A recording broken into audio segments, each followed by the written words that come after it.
Hello again, fourth grade. So this week we've still been talking about personal narratives, but we've been talking about all of the things that it takes to make a really great personal narrative.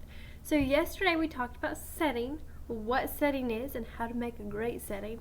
Today we're going to talk about relevant ideas. So first of all, what is relevant?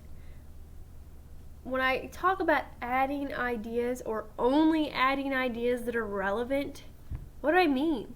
Well, my story has a particular topic, right? You can't write a story that's about 17 different things. So I promise I will leave this amusement park story after this week, but for this week we're going to go back to it again. If I'm telling a story about my first trip to an amusement park, I'm not going to tell the reader about my dog. I'm also not going to tell the reader about family members who aren't with me.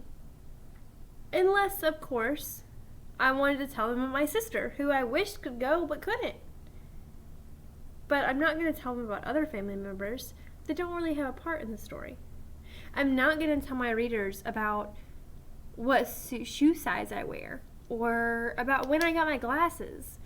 I'm only going to tell the readers things that are important for them to know about my trip to the amusement park. So relevant is something that's related or connected to something else. So when I include details in a story, I'm only going to include details that are connected to the events that took place in that story. So as I write a story, I want to think about, is it relevant? Is my idea that I'm including in my story relevant? Let's think about school. If we went back to 1925, the idea of using computers, the idea of watching another teacher from another school on a video would not be considered relevant, right? It's not connected to that time period. Computers didn't even exist. Videos didn't exist. Not the way we have videos now. And it wouldn't be relevant.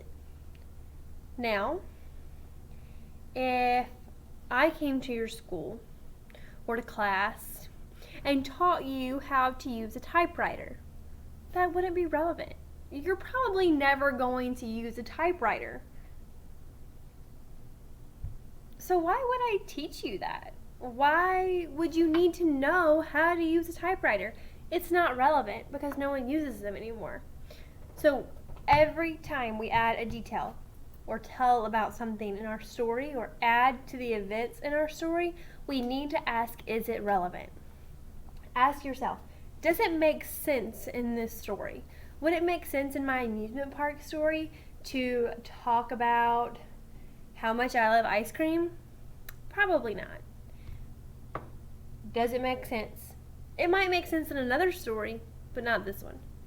You also need to ask, is it in the right place in my story?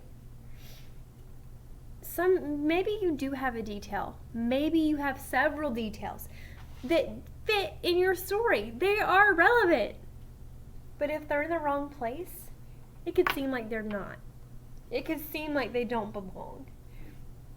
The last thing we need to ask is, will my readers understand why I included it? And will they understand what I'm saying? If I'm telling a story and then I just randomly interject some idea, something that's completely unconnected to anything I've been saying, are my readers really going to understand what I'm talking about in the first place and why it's in the story? Probably not. It would be like walking along someone quietly, having a conversation with them in your head that you're not really saying out loud, and then starting to talk to them mid-conversation, except they didn't hear the first half of the conversation. They would probably be really confused. I would be really confused. And if that's what happens in your story, your readers are going to be very, very confused.